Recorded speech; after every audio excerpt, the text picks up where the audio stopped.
وہ کل بھی حرام تھا، آج بھی حرام ہے اور قیامت تک حرام ہے۔ بی بی پر پردہ ضروری ہے۔ اگر کائنات کی سب سے اعلیٰ بیویوں نے پردہ کیا ہے تو ان بیویوں کے لیے بھی پردہ ضروری ہے۔ اور اگر نابینا صحابی آئیں اور نبی پاک کہیں اپنی ازواج پاک سے کہ پردہ کرو، یا رسول اللہ وہ تو نابینا ہے، فرمایا تمہیں تو نظر آ رہا ہے نا۔ تو اگر جن کو قرآن ماں کہتے ہیں ان کا پردہ ضروری ہے تو پیر صاحب سے بھی عورت کا پردہ ضروری ہے۔ اس پیر سے کہو تو شرم کر، تو حیا کر، شریعت کا پاس کر۔ یہ کیسے ہوگا کہ تو بے پردہ آ کے بیٹھ گیا عورتوں کے بیچ؟ کس طرح ہو گیا تو؟ کہاں سے وہ تم نے دین سیکھا؟ اس میں شریعت اسلامیہ کا ہی پاس نہیں۔ اعلیٰ حضرت بریلوی رحمت اللہ علیہ پیلی بھیت میں کسی نے دعوت دے لی، کوئی شیخ تھے، تشریف لے گئے تو عورتوں کے بیچ بیٹھ کے بے پردہ تعویذ بانٹ رہے تھے۔ فاضل بریلوی واپس آ گئے، ان کو کسی نے کہا وہ آپ کے مہمان تو جا رہے ہیں، تو وہ پیچھے سے دوڑے آئے تو کہنے لگے جناب کچھ تو لحاظ کریں، آپ جا رہے ہیں؟ فرمانے لگے میں نہیں جاتا، آتا واپس جا رہا ہوں۔ کہا کچھ تو لحاظ کریں۔ فرمانے لگے تو شریعت کا لحاظ نہیں کرتا، میں تیرا لحاظ کروں؟ لیکن وہ بھی کمال ہی بندے تھے، کہنے لگے جی میں توبہ کرتا ہوں، آج کے بعد یہ کام نہیں کروں گا۔ فرمایا تو توبہ کرتا ہے تو پھر سینے سے لگ، پھر چلتے ہیں، پھر تو بات ختم ہو گئی۔ تو میرے عزیز، نبی پاک کے صحابہ ہر مسئلے میں حضور سید عالم کی ہر تعلیم پر عمل کرنے میں حساس تھے۔ اس طرف دو منہ کر کے رکھتے پڑھائیں، اگلی دو رکعتوں میں چہرہ ادھر کر لیا، کسی نے نہیں پوچھا حضور یہ کیا ہوا؟ انہوں نے کہا بس ٹھیک ہے، جدھر حضور کا چہرہ ہمارا بھی ادھر ہی چہرہ۔ اپنی زندگی میں یہ والا حسن پیدا کریں، شریعت کے معاملے میں، نبی پاک کی محبت کے معاملے میں لے تو لالا چھوڑ دیں، اگر مگر چھوڑ دیں، کریں گے دیکھیں گے ہو جائے گا فلانی دیر کے بعد، یہ کام چھوڑ دیں۔ عمل کرنا ہے تو بس پھر 100% کرنا ہے۔ آخری بات یہ کہ آپ نے دستار فضیلت کی ہے طالب علموں کی۔ اللہ قرآن مجید میں فرماتا ہے وَقُلْ رَبِّ زِدْنِی عِلْمًا، اے محبوب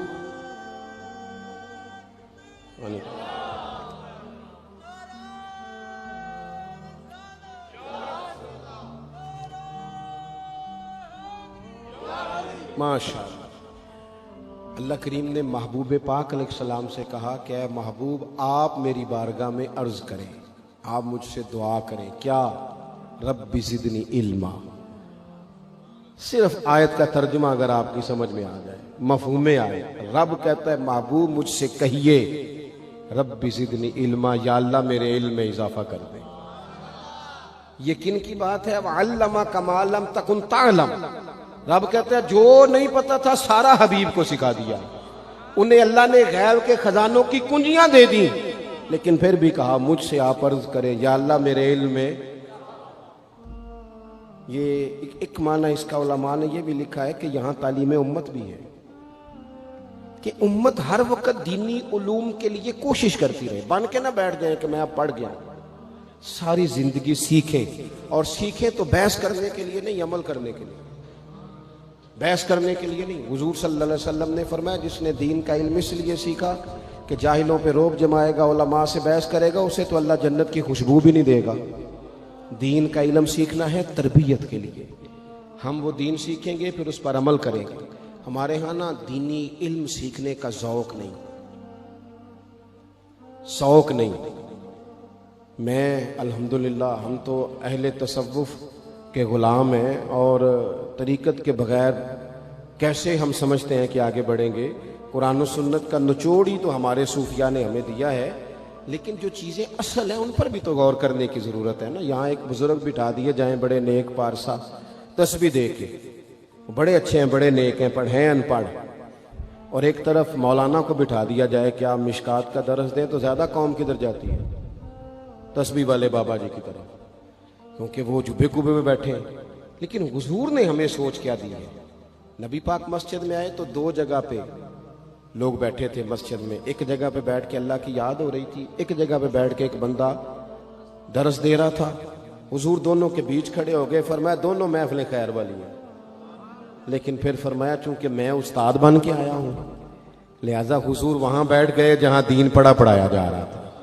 اور میرے بھائی، جس طرح تسبیح میں سبحان اللہ پڑھنا ثواب ہے نا، اس طرح وضو کے مسئلے سیکھنا بھی ثواب ہے، غسل کے مسئلے سیکھنے کا بھی ثواب ہے۔ خدارا اس کو بھی سمجھو، اگر آپ طریقت کے وہ بھی ضروریاں ضرور پڑھو، وہ بھی چھوڑ دیے لوگوں نے، لیکن صبح جو درس دیا جاتا ہے مسجد میں اسے بھی سنو، اس میں بھی نفع ہے۔ دینی علوم کا مزاج، دینی مدرسوں میں بڑی ترجیحات کی ضرورت ہے، بڑی تبدیلیاں چاہیے۔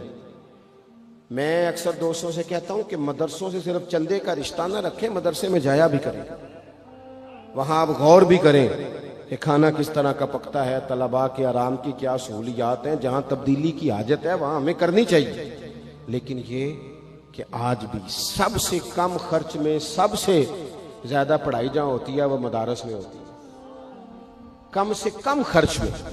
یہاں اپنے دینی مدارس کو مضبوط کریں برائے مہربانی، اور مدارس کے جو طلباء ہیں بالخصوص ان پر ہمارے ہاں عجیب حال ہوتا ہے۔